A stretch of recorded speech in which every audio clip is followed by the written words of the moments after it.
The interspecies classroom hummed with quiet conversations, the air was thick with anticipation, and the students, an eclectic mix of alien races from across the galaxy, waited with wide-eyed curiosity. It was the first day of practical lessons on galactic standard medical techniques, a subject crucial for the Galactic Union's peacekeepers, explorers, and researchers.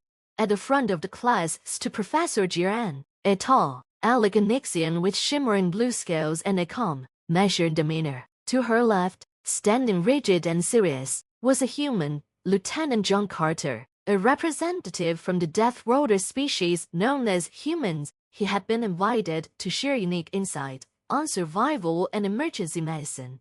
As you all know, Professor Jiran began, her voice resonating through the room like soft waves. Humans come from what is classified as a Class 12 death world. Their planet is a harsh environment filled with dangers, and as such, their survival skills and medical techniques are unconventional. The room fell silent as Carter stepped forward. He didn't smile. Instead, he gazed across the alien faces with an intensity that made more than a few students shift uncomfortably in their seats. The human reputation as a Deathworlder preceded him. I'm going to demonstrate a few basic first aid techniques we humans use in extreme conditions, Carter said, his voice steady. We're often far from advanced medical facilities, so improvisation is key. Several students whispered among themselves, their antennae twitching and tendrils curling with anxiety. For a species accustomed to advanced, painless, and highly regulated medical care, human techniques were rumored to be brutal. Carter turned to a nearby table, where a medical dummy had been laid out. His first demonstration was meant to simulate a common injury, a deep wound on the leg. Alien species would usually apply a medical patch that regenerated tissue in seconds, painless and clean, but not humans. Carter pulled out a tourniquet, securing it tightly around the dummy's leg. In the absence of advanced tech, the priority is to stop the bleeding. He cranked the tourniquet so hard that the dummy's synthetic flag bent unnaturally, drawing gasps from the students. Isn't that too much voice? Asked Krillot, a tentacled furry student with wide, luminescent eyes. His species had no concept of physical pain as humans understood it. Not if you want to live, Carter replied. Depend. You're cutting off blood flow to save the rest of the body. Lose a leg, better than losing a life.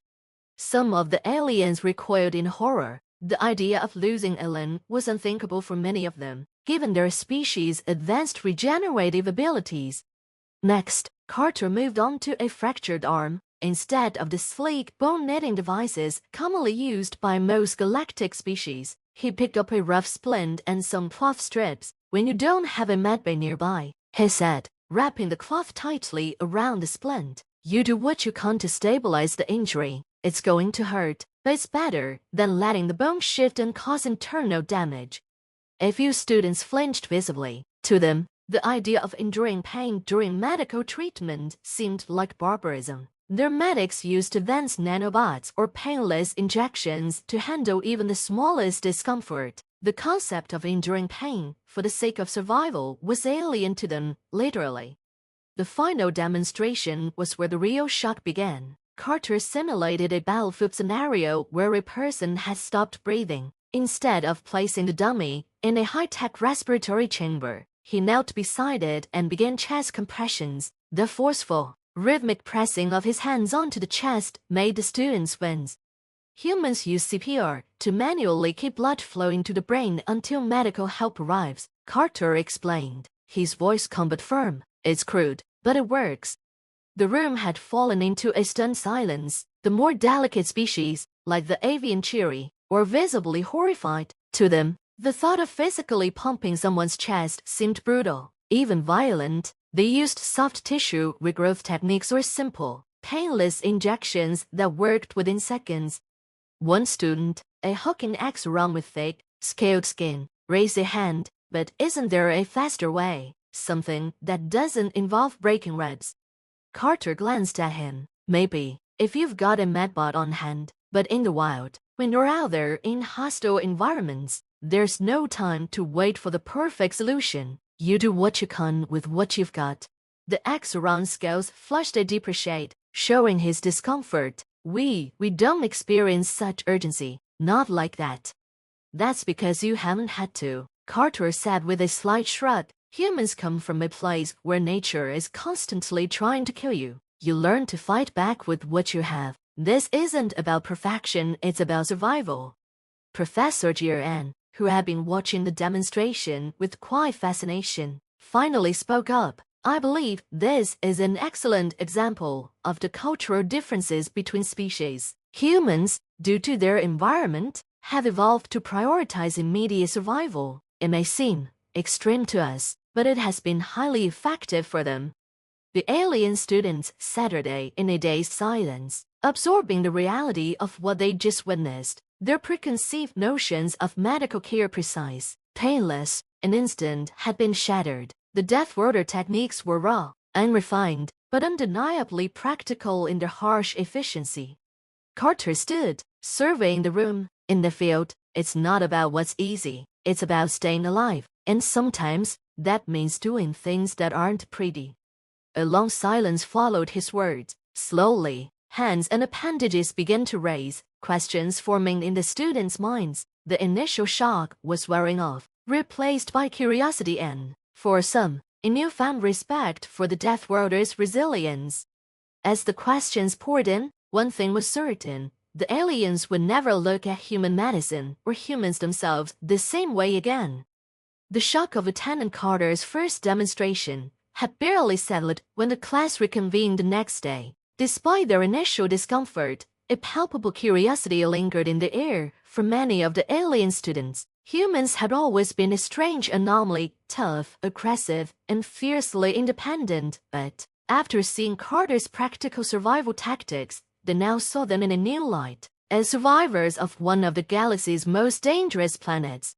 As the students filed into the room, they whispered among themselves in hushed tones, many casting nervous glances at the human instructor, who stood once again at the front of the room. Some were still apprehensive, while others appeared eager to see what the Deathworlder would demonstrate next.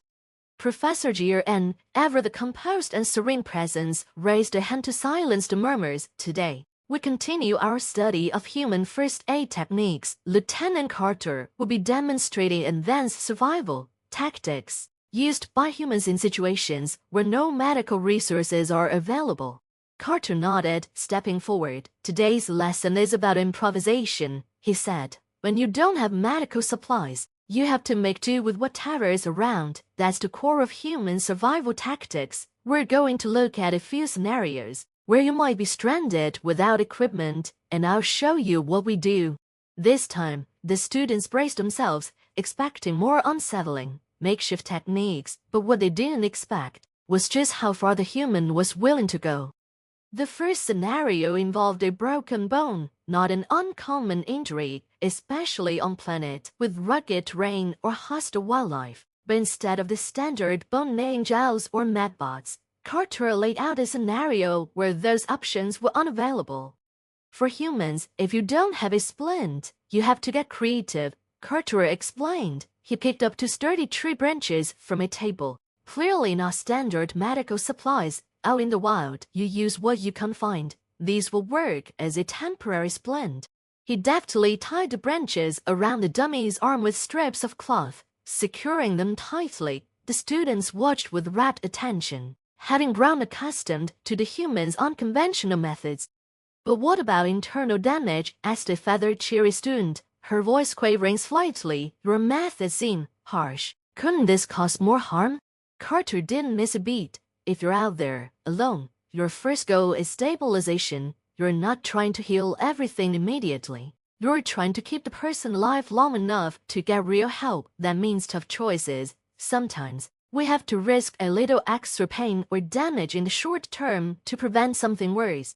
The class seemed to understand, albeit uneasily. Pain and discomfort weren't something most galactic species encountered regularly, especially in medical contexts. The human way was practical, but it was also brutal in comparison. The next scenario was far more shocking. Carter pulled up a holographic display showing a crash landing on an uninhabited planet. We're stranded, no food, no water, and no medical supplies, he said. his tone grim. You've got a few injured crew members, and one of them's going into shock from blood loss. He turned to the class. What would you do? Several students immediately began describing advanced medical protocols involving nanotech and regenerative fluids, but Carter shook his head. No tech, nothing but your environment. The room fell silent. One of the larger students, a hulking Valrith with leathery skin and tusks, finally spoke up. What do you do, human? Carter pulled out a knife and the room collectively tensed. In a situation like that, you'd have to make tough choices, he said, holding the blade up. If someone's bleeding out and you don't have medical supplies, you can't cauterize the wound. The collective gasp from the students was deafening. The thought of using heat to sear flesh closed was horrifying to nearly every species in the room. Many were familiar with high-tech cauterization tools that healed wounds painlessly, but what Carter was suggesting was far more primitive. You'd burn them, whispered Krillok, his tentacles quivering with shock. Not burn them, Carter clarified. Seal the wound. It's a last resort, and yeah, it's going to hurt like hell. But in an emergency, it can't save their life. Professor G.R.N., though still composed, showed a flicker of surprise at this revelation. Your species is truly remarkable in its capacity for enduring extreme measures, she said softly, almost to herself. Carter gave a small nod, his expression unflinching. Humans have had to adapt. Our world is unpredictable. We've developed a tolerance for pain and discomfort because it's part of surviving in a hostile environment. In some situations, pain is just another obstacle you have to push through. The students remained silent, processing the implications of what they'd learned. For many of them, pain was something to be avoided at all costs. Their medical technologies were built around minimizing suffering. The idea that a species would willingly endure or inflict such extreme measures for the sake of survival was deeply unsettling. But there was also something undeniably admirable about it. The more the students thought about it, the more they realized that the human methods, while crude and painful, were born out of necessity. Humans didn't have the luxury of painless, advanced tech in every situation. They had to rely on their wits, their bodies, and their resilience. Carter moved on to the final scenario, one that would stick with the students long after the lesson ended. Let's talk about dehydration, he said, pacing in front of the class. If you're stranded without water, dehydration will kill you faster than anything else. Humans can't go without food for weeks, but without water, we're looking at 3, maybe 4 days, less if it's hot. He gestured to the holographic display of a desert landscape. No water source in sight. What do you do? A few students offered ideas, most of which involved tech that wasn't available in the scenario. Carter listened patiently before shaking his head.